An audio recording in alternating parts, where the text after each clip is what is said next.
Hi,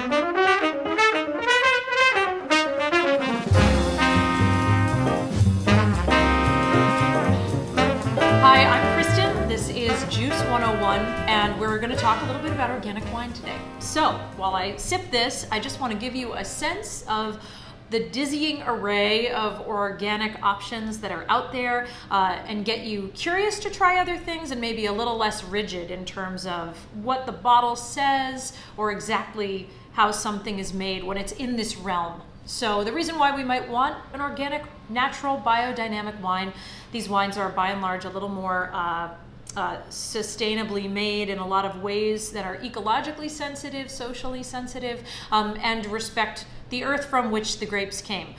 The answer to the question, does this wine taste better, is a little complicated because of course it's a subjective thing, whether or not we think that something is more delicious. I find that something as meticulously made as an organic or practicing organic wine does have a little more to offer in terms of interest on the palate. A lot of things that are commercially made are made in bulk, made as a product. They're very consistent. Not only will they perhaps have a lot of additives to them, but they're a little more uniform and less expressive. So there's nothing wrong with those kinds of wines, unless they do have tons of additives like arsenic in them, in which case let's not do that. But in this world, I think it's worth exploring if you care about wine to drink more wines of this character. That said, it's not that easy to just go to the store and say, I want an organic wine. When people say that to me, I then ask them a lot of questions, which just helps us both realize that maybe this is more complicated than I thought. In the US, we have an organic certification from the government. In other countries, they don't necessarily have that. Somebody can practice organic and not be certified because they didn't just want to pay the fee, or there was one little thing that we would think is silly they decided not to do.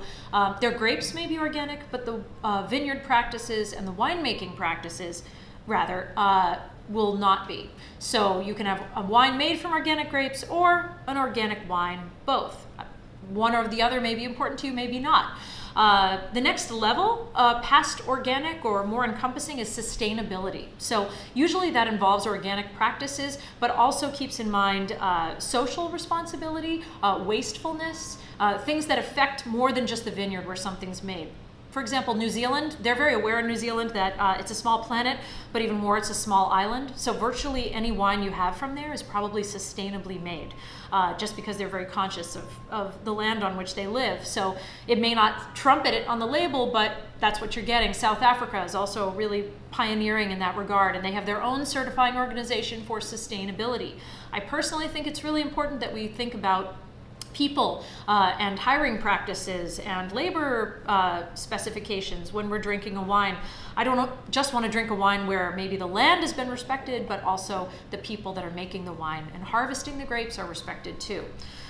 Past sustainability, we get to biodynamics. That's a kind of like organics on steroids. Things are just a little bit amped up. We're taking into account the lunar cycles. There's astrological specifications by which they make these wines. There's a tasting calendar that biodynamicists use to determine the best days for picking or drinking. It gets kind of complicated, but it's also kind of cool. Past that, we have natural wine. I'm drinking one of these right now. Natural means it's probably biodynamic and organic in terms of the grapes and the practices, but there's virtually no intervention in the winemaking. No added sulfur, no any number of winemaking techniques that people would normally use. It's like crock pot winemaking, kind of set it and forget it. Risky, tricky, very idiosyncratic, but also very tasty. This is a Sauvignon Blanc from the Loire Valley. I remember we talked about Sancerre a few videos ago, but it's naturally made, so the tasting notes I have for this wine are very different than a New Zealand Sauvignon Blanc. It's not grapefruity or zingy or citrusy. It's a little more savory, a little more cheese-like, a little rounder. It's a little special. So if you're up for an adventure, natural wine is definitely a way to go.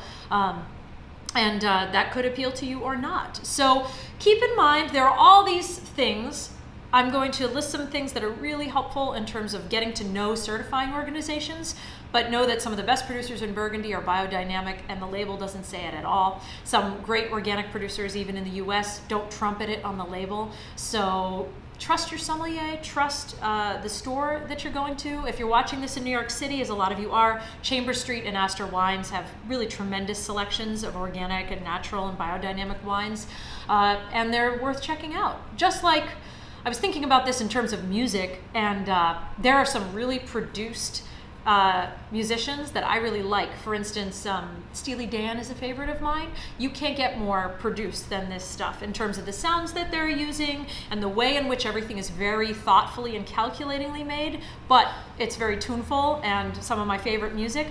And then you have something more like a natural wine, like a live record, like Miles Davis live at Carnegie Hall. There's imperfections, there's idiosyncrasies, but it's very organic and of a piece and distinctive. And I love chewing on that too. So I'm gonna make you a little playlist that if you want, you can enjoy contrast between something that's heavily produced versus something that's very natural, and maybe you'll be sipping some wine that is the same at the same time. So I think that covers the very 101 organic lesson for today. We'll keep exploring together.